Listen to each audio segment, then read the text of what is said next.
Baik, terakhir nih Pak, kan pemerintah sebelumnya juga kan ada wacana untuk melakukan agenda untuk tapera itu Pak. Itu kan bisa dibilang sejenis asuransi juga.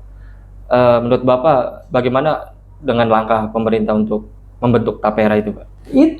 Itu langkah buat saya ya konyol karena kasihan karyawan, nggak masuk akal.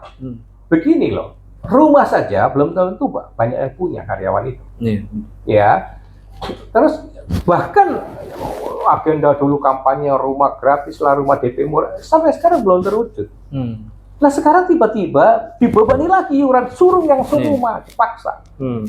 Pajak naik, PPN, Elvan, kalau you sekarang tak kasih contoh yang praktis nih, beli di Indomaret, Alfamart, 5.000 per aja kena PPN. Iya, betul. Ya kan, 12%. Sekarang akan. Ini ditambah lagi tapera, ditambah lagi nanti pajak yang lain, iuran, beban rakyat semakin berat. Pertanyaannya adalah, apakah kondisi ekonomi itu bagus?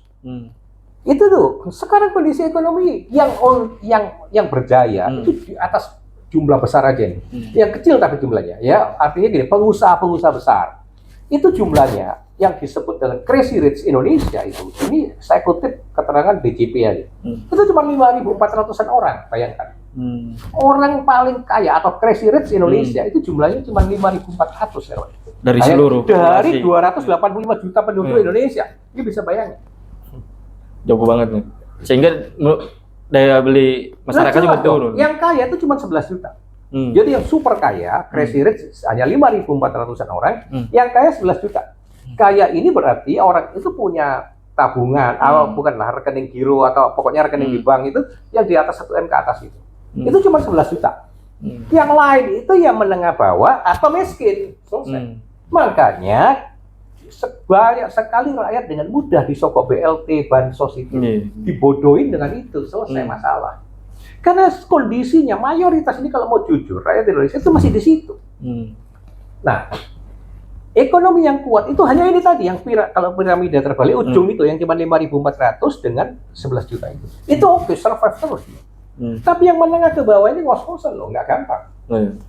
Nah, pertanyaannya adalah, kalau tapera, pajak naik ini ekonomi rakyat ini udah kuat belum? Lalu pajak yang segitu banyak, kontraprestasi untuk rakyat itu apa?